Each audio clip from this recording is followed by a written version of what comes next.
বাংলাদেশে এই মুহূর্তে যা ভয়াবহ পরিস্থিতি, দীপু চন্দ্র দাসকে যেভাবে হত্যা করা হলো, সেখানকার সংখ্যালঘু হিন্দু, এ রাজ্যে সেই নিয়ে বিজেপি কার্যত প্রতিবাদ করছে, বামেরাও প্রতিবাদ করছে, কিন্তু তাও সোশ্যাল মিডিয়ায় বিজেপি কার্যত তাদের যে সোশ্যাল মিডিয়া বিপ্লব, সেখানে দেখা যাচ্ছে তারা বারংবার বলছে যে কেন বামেরা প্রতিবাদ করছে না, কেন তাদের 24 ঘন্টা লেগে গেল প্রতিবাদ করতে।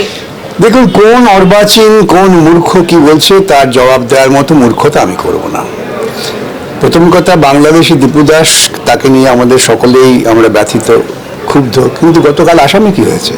বিজেপি রাজ্যে দুজন এইরকম হিন্দু, তাদেরও নাম দাস, নামটা মনে নেই, হিমন্ত বিশ্ব শর্মাকে পিটিয়ে মারা হয়েছে। আমি এখানে উন্মত্তা থেকে প্রশ্রয় দেবো, আর অন্য জায়গায় উন্মত্ত হলে বলবো এটা ভুল, বামেরা এটা বলে না। আমরা ধারাবাহিকভাবে বলছি, আমি তো বিশেষ করে ধারাবাহিকভাবে বলছি যে মৌলবাদ, তা হিন্দু মৌলবাদ হোক বা ইসলাম মৌলবাদ হোক, তা মানবতার বিরুদ্ধে।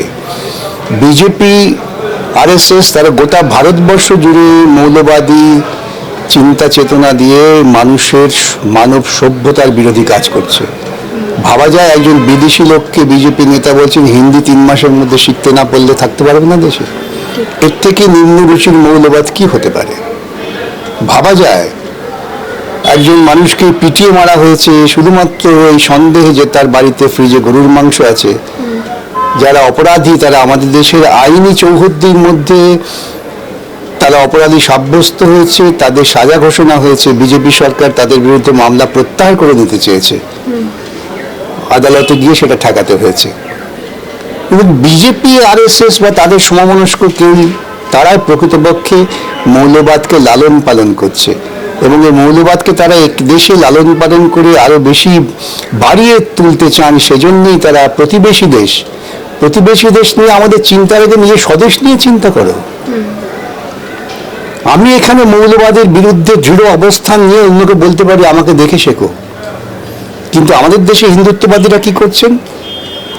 তারা ইসলামী মৌলবাদের যে নিম্নগামিতা তাকে দেখে উৎসাহিত হচ্ছেন।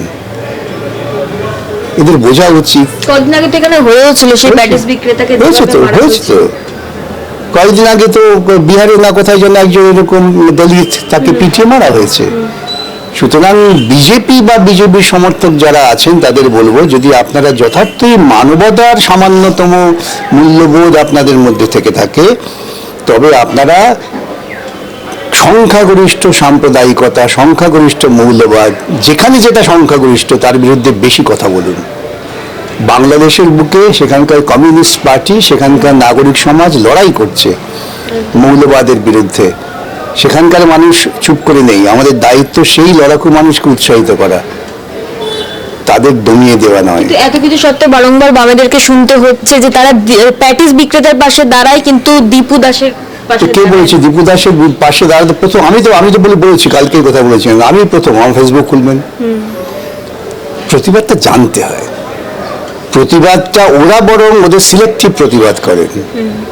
বামেদের বিরুদ্ধে গালাগালি দেওয়ার মতো ওদের প্রতিবাদী কণ্ঠটা অনেক উচ্চ, ওদের ভাষা বুলন্দ আওয়াজ, আর যুক্তিসঙ্গত কথাবার্তা, মানবতা প্রতিষ্ঠা, মানুষের মধ্যে প্রেম বন্ধুত্ব তৈরি করা, সেক্ষেত্রে ওরা একেবারে নিম্নগামী। কেন আসামে যে ঘটনা ঘটেছে তার বিরুদ্ধে বিজেপি রুখে দাঁড়ালো না? কেন বিজেপি যোগী সরকারের বিরুদ্ধে রুখে দাঁড়ালো না যখন আখলাকের অপরাধীদের মুক্তি চিন্তা করেছিলেন কোর্টের কাছে? কোথায় দেখি সামান্যতম বোধ বুদ্ধি এদের থাকুক।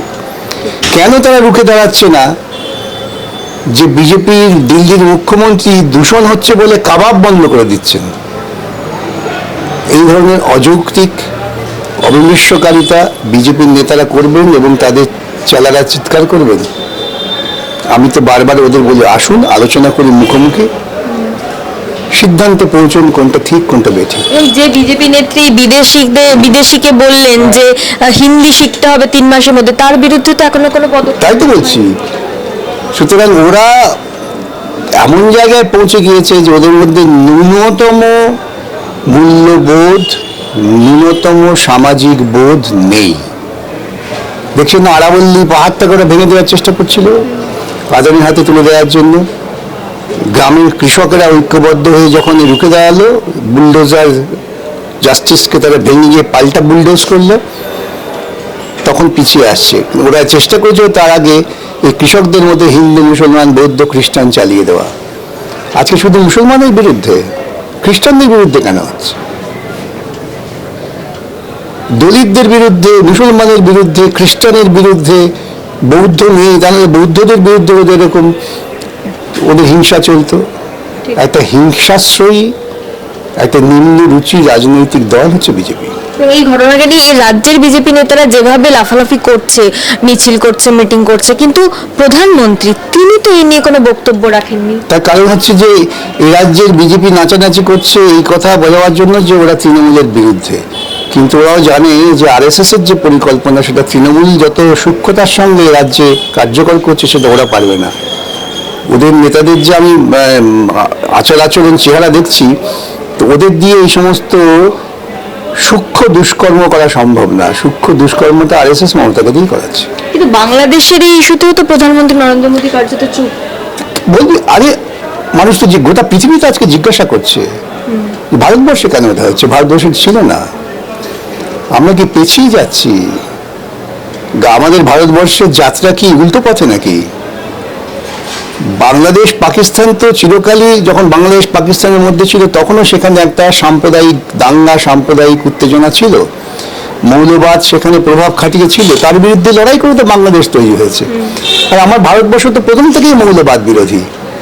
তা আজকে আমি এই মৌলবাদ বিরোধী অবস্থান থেকে ক্রমশ মৌলবাদ তার পক্ষে অবস্থান নিচ্ছি, তো পিছিয়ে কে গেল? পিছিয়ে আমরা গেলাম, এটা বোঝার সাধ্য বিজেপি নেতাদের আছে? আমার মনে হয় নেই। কোথাও গিয়ে প্রধানমন্ত্রী নরেন্দ্র মোদী এখনো পর্যন্ত চুপ, এটা কি আদানির সঙ্গে বাংলাদেশের সম্পর্ক? বটেই তো, ভারতবর্ষের প্রধানমন্ত্রী তার সমস্ত যাত্রা, সমস্ত বিদেশ নীতি হচ্ছে আদানি নির্ভর। আমি বলছি না আরাবল্লীটা তো প্রকল্প ছিল আদানিকে দিয়ে দেওয়া মাইনিং এর, সেই জন্য তারা সমস্ত অদ্ভুত অদ্ভুত যুক্তি খাড়া করছিলেন। আজকে যদি কৃষকরা বিদ্রোহ না করতেন তাহলে পাহাড়টা ভেঙে সেখানে মরুভূমি হয়ে যেত,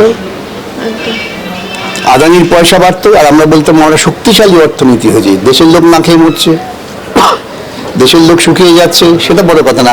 আদানির সমৃদ্ধি হচ্ছে মানে বিজেপি মোদীর সমৃদ্ধি হচ্ছে।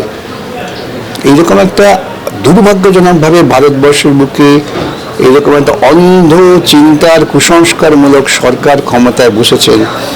ভারতবর্ষের মানুষকে ভাবতে হবে যে প্রজাতান্ত্রিক ক্ষমতা আমরা কিভাবে প্রয়োগ করব।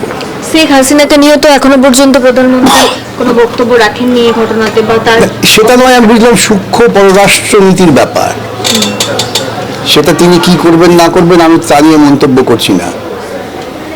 কিন্তু তার দল সমাজের ভেতরে যে মানুষের ঐক্য, মূল সূত্র, সেটাকে ভাঙার যে চেষ্টা করছেন তার বিরুদ্ধে তিনি বলছেন না। তিনি একবারও হেমন্ত বিশ্ব শর্মাকে বলছেন না তোমার সরকার সরে যেতে হবে, কেন এভাবে মানুষ খুন হচ্ছে। গতকাল আমি তো বলছি দীপু দাস বাংলায় রয়েছে, আজকে দেখলাম কাগজে তাদেরও পদবী দাস, দুজন দলিত মানুষকে আসামে পিটিয়ে মারা হয়েছে। কই বিজেপি একটা কথা বলছে না? কই হেমন্ত বিশ্ব শর্মা তো একটা প্রতিবাদ করলেন না যে আমার রাজ্যে এটা হচ্ছে কেন? বিজেপি তো হিন্দু রাষ্ট্র বানাতে চায়, কিন্তু যখন কুম্ভ মেলা হয় তখন তো সেই খেটে খাওয়া গরিব মানুষগুলো বিজেপি, ওদের হিন্দুত্বটা কি? ওদের হিন্দুত্ব হচ্ছে ব্রাহ্মণ্যবাদ। ব্রাহ্মণ্যবাদ কি? ব্রাহ্মণ্যবাদ হচ্ছে উচ্চ বর্ণের আধিপত্য, শিক্ষায়, সামাজিক সম্পদ ভোগে, নারী ভোগে, সর্বত্র হচ্ছে উচ্চ বর্ণের প্রাধান্য। এটাই হচ্ছে বিজেপির সনাতনী চিন্তা। সুতরাং ওরা তো যেটা বলছেন সেটা লক্ষ্যটা হচ্ছে যে উচ্চ বর্ণের আধিপত্য বজায় রাখো, যার ফলে বিজেপি শাসিত রাজ্যে নারী ধর্ষিতা হলে পরে যে ধর্ষক তাকে উচ্চ বর্ণের বলে সম্বর্ধিত করা হয়, আর নারী, সে তো নারী, তার আবার বর্ণ কি, কিন্তু যে সে দলিত ঘরের হয় বা মুসলমান হয় তাকে নিয়ে কামড়ে কামড়ে খাওয়া যায়। এই হচ্ছে বিজেপির সনাতনী আদর্শ।